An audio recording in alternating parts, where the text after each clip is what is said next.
Sophie pushed the heavy cleaning cart down the polished marble hallway of the Grand Kensington Hotel. The day's shift had been long, and fatigue tugged at her limbs, but a quiet satisfaction settled in her chest. She'd taken pride in every room she had tidied, knowing each small detail mattered to the guests who would soon pass through. As she neared the lobby's glass doors, a sharp chill brushed her cheeks, pulling her attention outside. Huddled beneath a threadbare jacket on the cold stone steps was a small boy, no older than 7, shivering visibly in the crisp evening air. His wide, apprehensive eyes darted toward the occasional passerby but found no welcome. Sophie's heart clenched.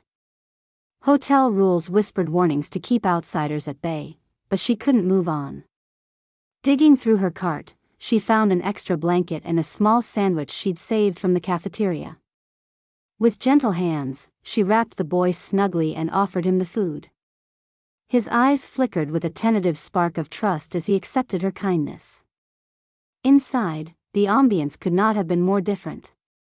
Mr. Dalton, the hotel manager, surveyed the scene from a leather chair near the reception. A man in his late 40s, his impeccable suit and stern expression reflected a man who valued order and appearances above all else. His gaze hardened when he spotted Sophie tending to the child. Rising, he strode through the lobby toward her, voice low but edged with cold authority. "Sophie," he said, barely masking his irritation, "you know the rules. This is not your concern. Step away immediately." The warmth drained from the moment, replaced by an unmistakable tension. Sophie's act of kindness stood on the precipice of collision with the rigid order Mr. Dalton upheld. Mr. Dalton's footsteps echoed sharply as he closed the distance between Sophie and the boy. His eyes were hard and unwavering, fixated on the way she had dared to break the unspoken rules of the Grand Kensington Hotel. The lobby, once a place of warm laughter and polished grandeur, was now heavy with tension, as patrons and staff alike turned their heads to see the unfolding confrontation. "Sophie," he repeated, his voice imbued with cold finality, "this is a 5-star establishment. We cannot have beggars or vagrants loitering on our premises. It's bad for business and disturbs our guests. You're creating a scene, and I won't allow it." Sophie's heart pounded fiercely, but she met his gaze steadily. "Mr. Dalton, I wasn't creating a scene. That child was freezing outside. He needed help." His jaw tightened. "You had a job to do, and you neglected it. This isn't a community center. It's a hotel. Our policies exist for a reason." A murmur rippled through the gathered crowd. Other employees, some wiping tables or straightening furniture, glanced uneasily at the scene, their expressions a complex mix of sympathy and fear. Several guests shifted uncomfortably, casting furtive glances towards Sophie and the manager. A security guard, a tall man with a stern face, stepped forward, his eyes flicking towards Sophie. "Mr. Dalton instructed me to escort you out of the building for the day. Please gather your belongings." Sophie swallowed hard, a wave of shame washing over her like a relentless tide. She looked down at the boy, now clutching the worn blanket tightly around himself, unsure what to do next. The hotel, which had once felt like a place of work, was now a cage closing in. "I'm not neglecting my duties," she said softly, "I was just trying to do the right thing." Mr. Dalton's voice grew louder, cutting through the murmurs like a knife. "Enough. Your personal feelings don't matter here. If you want to keep this job, you will follow the rules.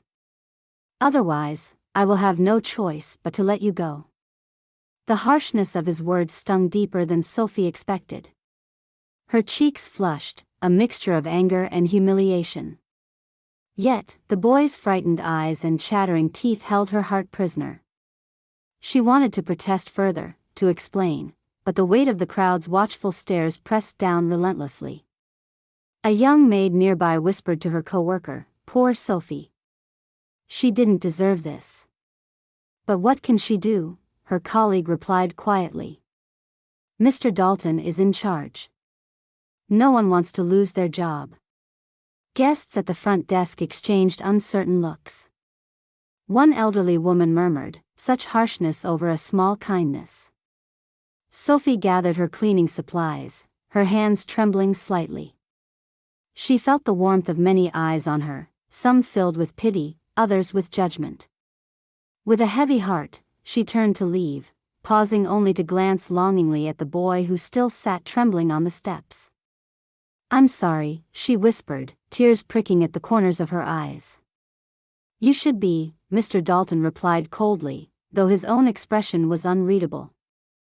As the security guard moved to guide her out, Sophie's phone vibrated in her pocket. She fumbled to unlock it and saw a message from Clara, her closest friend. The text read, "How did it go today? I hope you're okay."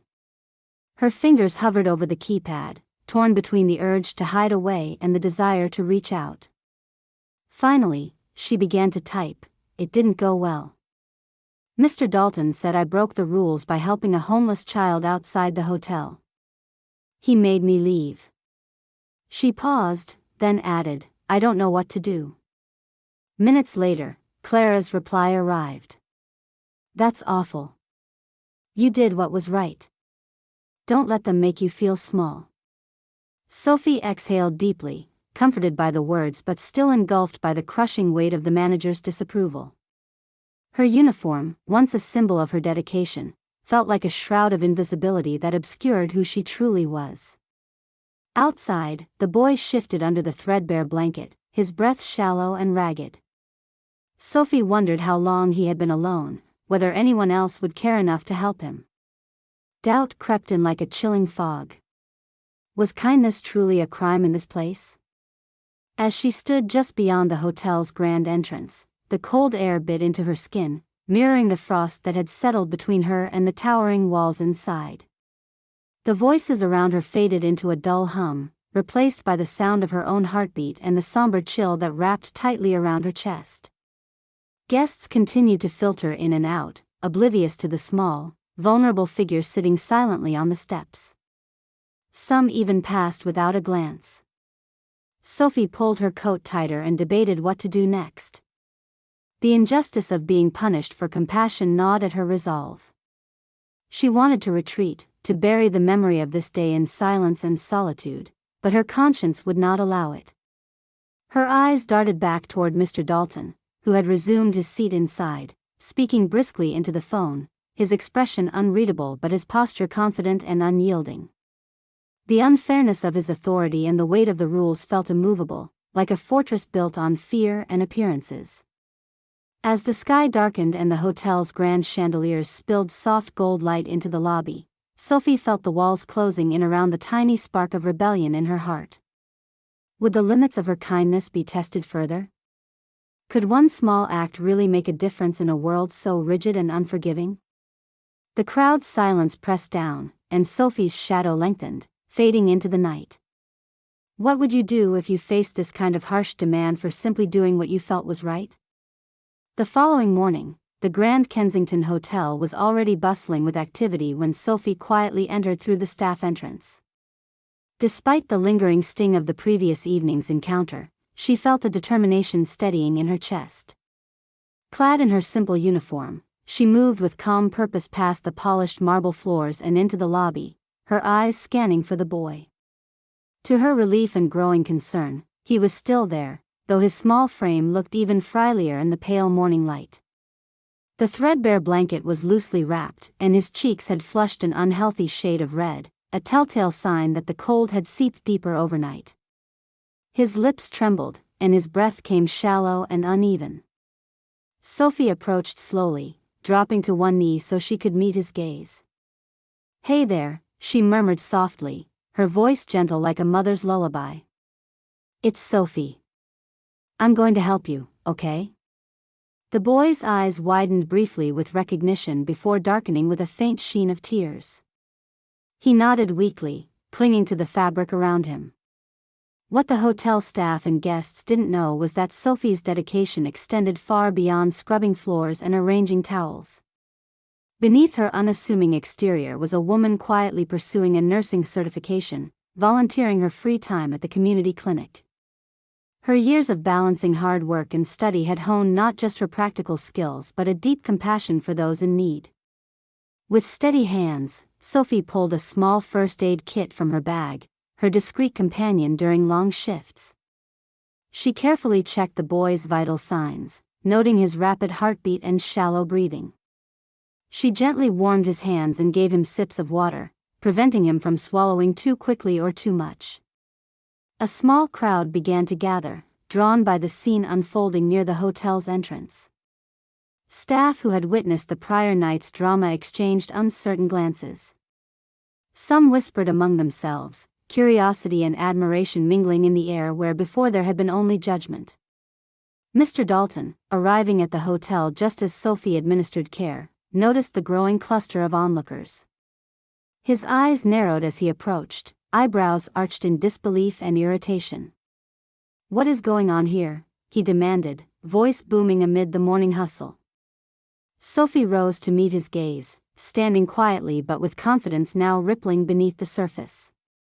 "This boy is ill and was out here all night," she explained. "He needed immediate care, and I'm providing it." Mr. Dalton's lips pressed into a thin line. "You're overstepping your duties. This is a hotel, not a clinic.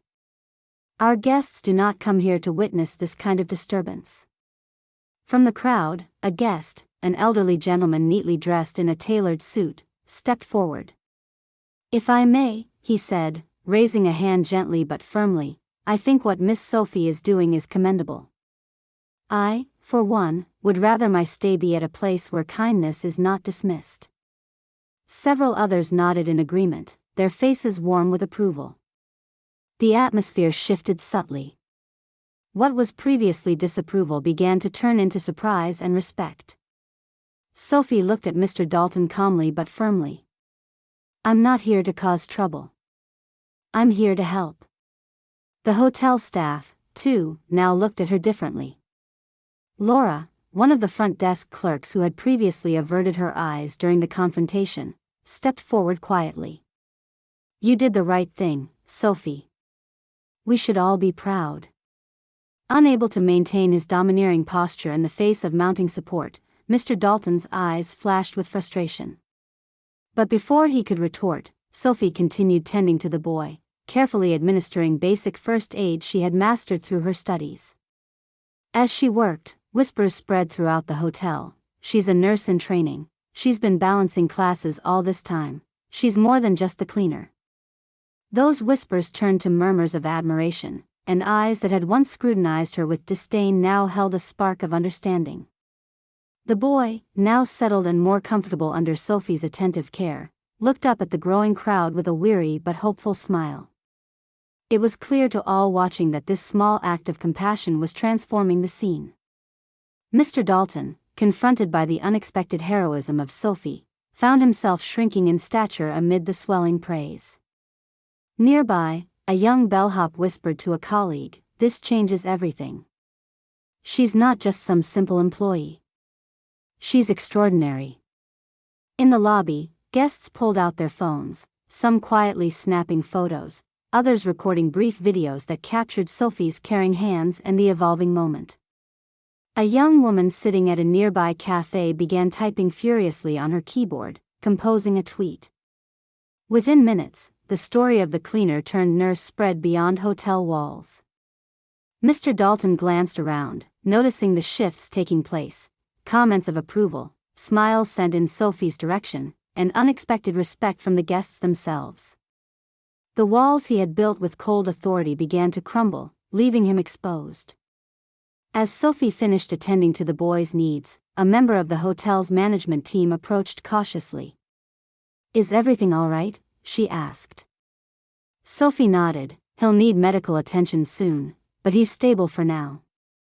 The manager met Mr. Dalton's gaze, a silent message passing between them, perhaps a hint that the rigid stance Mr. Dalton had taken was no longer tenable in the face of such clear humanity.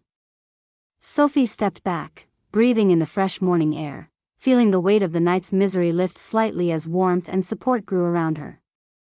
The boy reached out, squeezing her hand weakly, grounding her in the knowledge that her convictions mattered. The crowd slowly dispersed, leaving behind conversations filled with praise and thoughtful reflection.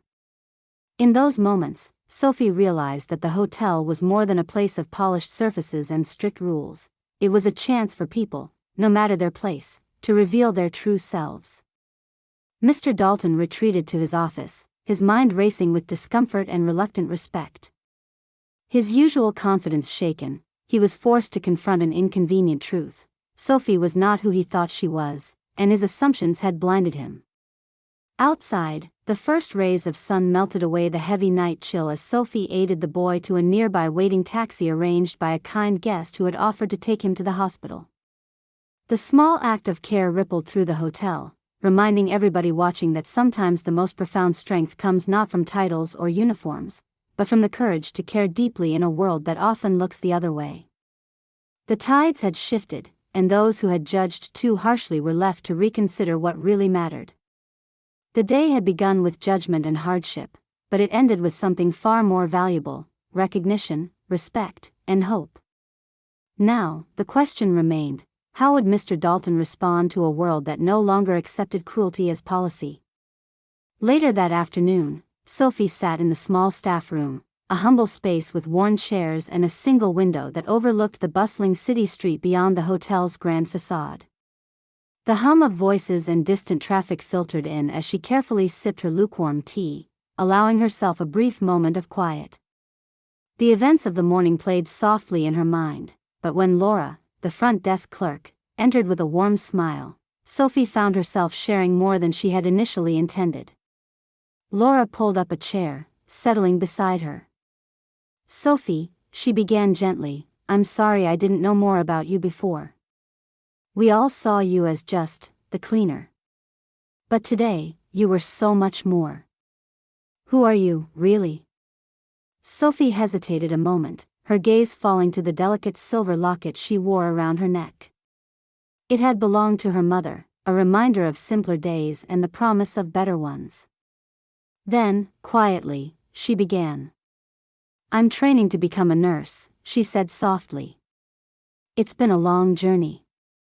When I took this job at the hotel, it was to support myself and my family while finishing my studies. The hours are tough, but it allows me to keep moving forward." Laura listened intently, eyes widening slightly. "I had no idea. You've been working and studying all this time?" Sophie nodded, a faint smile touching her lips. "Yes. It's not easy. Sometimes I dress simply to avoid drawing attention. I didn't want anyone to expect more from me.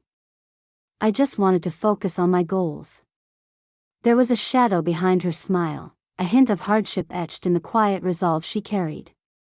Sophie went on, sharing more about her past, not in vivid detail, but enough to paint a picture of resilience. "Growing up was difficult," she admitted. "I didn't have much, but I always believed in kindness. Helping this little boy, it wasn't just about the moment. It's about what I want my future to look like. For me, for my family, and for others who don't have a voice." Laura reached out, placing a hand over Sophie's. "You inspire me. And today, you reminded all of us that people aren't always what we think. Sometimes the quietest ones have the most to give." Their conversation lingered, and Sophie's story began to ripple beyond the small staff room. Word traveled quietly among the employees, reshaping perspectives and breaking down old barriers born of assumption and judgment. Meanwhile, in the glistening office above the lobby, Mr. Dalton stared out over the city skyline as dusk settled. The room, usually his bastion of control, now felt confined, trapped by the weight of the morning's events. His mind replayed Sophie's calm strength, the respect she had earned from guests and staff alike, and the way her quiet authority had unsettled his carefully maintained order. He ran a hand through his hair, a rare gesture of vulnerability. To the outside world, he remained the polished, decisive manager, but beneath the surface, unease crept in. Mr. Dalton was forced to grapple with his own misjudgments, the quickness with which he had condemned Sophie without understanding the depths of her character. His phone's screen illuminated the dim room. A message from the hotel's board of directors appeared, a formal inquiry into the previous night's incident, urging a review of management conduct and emphasizing the importance of compassion within the hotel's policies. The cold formality of the message struck a stark contrast to the warmth Sophie had displayed.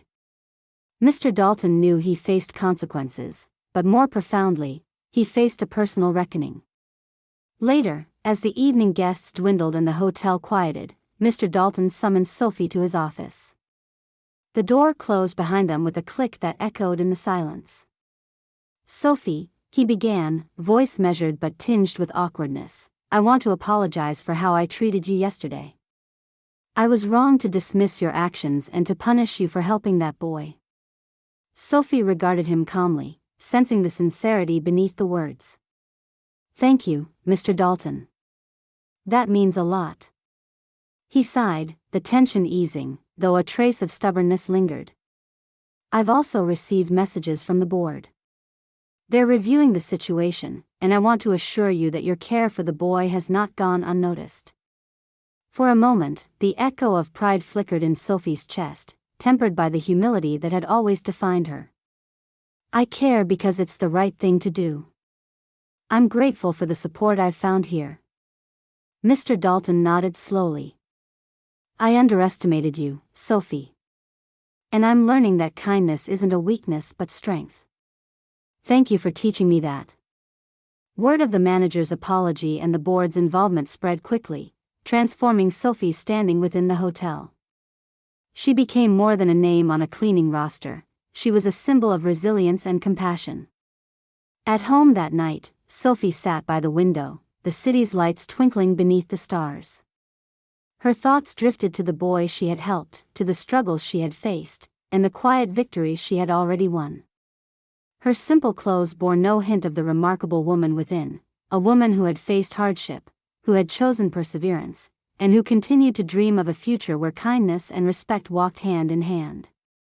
She touched the silver locket lightly, a reminder of where she came from, and the promise of where she was going. Tomorrow was uncertain, but with the lessons learned and a heart unbroken, Sophie felt ready to face whatever came next. Her story was still unfolding, a journey marked not by the judgments of others but by her own quiet courage and compassion. And with that, the hotel's grand halls would never be quite the same. The days that followed carried a palpable shift through the corridors of the Grand Kensington Hotel. Whispers of Sophie's courage and compassion spread beyond the staff room, weaving through the grand lobby and into the hearts of the guests. The story of the cleaner who was much more had captivated many, but its impact was most profoundly felt by one man, Mr. Dalton. The hotel board's inquiry was swift and decisive. Letters and emails circulated, documents were reviewed, and testimonies from staff and guests compiled. Mr. Dalton's conduct, his coldness towards Sophie and rigid enforcement of rules that endangered kindness, came under scrutiny, not merely as a question of policy but of leadership. One bright morning, Mr. Dalton was called into the boardroom, the atmosphere thick with expectation. The long table gleamed under the fluorescent lights as the directors fixed him with steady gazes. The president of the board leaned forward, voice calm but firm. "Mr. Dalton, we have received sincere complaints regarding your handling of the incident last week. Your refusal to acknowledge not only the humanity but the talents of Ms. Sophie has caused considerable unrest among staff and guests." Mr. Dalton's throat tightened. He had always prided himself on control and efficiency, but now, that posture felt brittle. "I recognize my mistake," he said carefully. "I've apologized to Miss Sophie, and I'm committed to making amends." The president nodded. "We appreciate that. However, we expect a change in management style that promotes empathy and respect. Continued insensitivity could leave you vulnerable to further disciplinary action, including dismissal." The gravity of the consequences hit Mr. Dalton hard. As he left the boardroom, the weight of accountability settled on his shoulders like a stone. For the first time in years, he confronted his own failings not with defiance but with reflection. Meanwhile, Sophie's world blossomed with newfound respect and recognition. Her co-workers who had once averted their gazes now sought her out, each simple greeting a testament to their admiration. The hotel guests extended quiet nods of gratitude, some even requesting to speak to her personally, curious to learn more about the unassuming woman who had touched their stay. One afternoon, as Sophie was arranging fresh towels in a suite, the concierge approached with a knowing smile. "Miss Sophie," he said, "there's a letter for you. From the board." She took the envelope with mild curiosity and stepped aside to open it. Inside was a note, elegantly penned on official letterhead, thanking her for her exemplary compassion and professionalism. It included an offer to support her continuing education with flexible scheduling and scholarships for her nursing studies. A quiet pride blossomed in Sophie's chest, but it was tempered with grace. She knew this was not just about her, but about a deeper acknowledgement of kindness's place in the world. At the same time, Mr. Dalton requested a private meeting with Sophie one afternoon. The hotel was quieter now as the day edged toward evening, golden light filtering through the windows and reflecting on the polished floors. "Sophie," he began, hands clasped before him, "I want to offer a formal apology for my behavior. I realize now how wrong I was to judge you by appearances and labels. You have my respect and gratitude." Sophie regarded him for a long moment, sensing the sincerity beneath his words. "Thank you, Mr. Dalton. It takes courage to admit one's mistakes." He nodded, relief and humility mingling in his eyes. "I would like to offer you a position on the hotel's guest services team when you're ready, a role that acknowledges your skills and compassion." The offer stunned her. It was not just a new job but a symbol which reflected the change that had begun within the hotel walls. "I appreciate that deeply," she said with a gentle smile. "But nursing remains my goal. I will continue to balance both for now."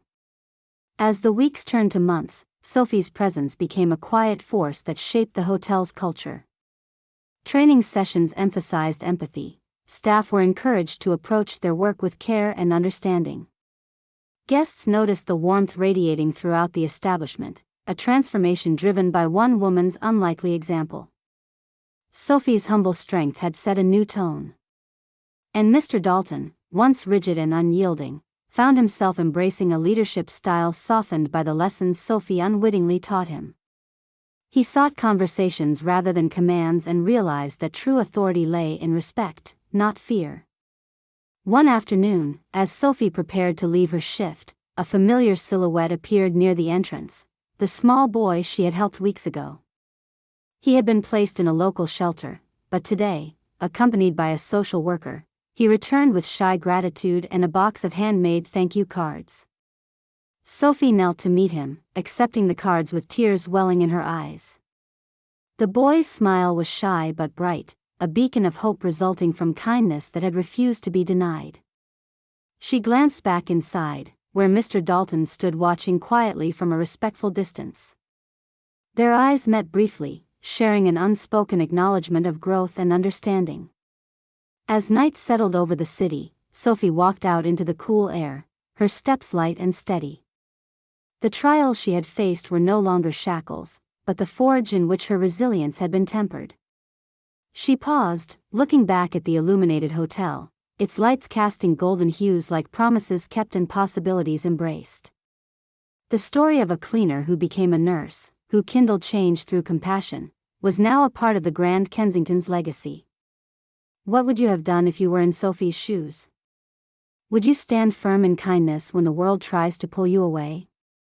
Share your thoughts in the comments below. If this story moved you, don't forget to subscribe for more tales that celebrate courage and heart.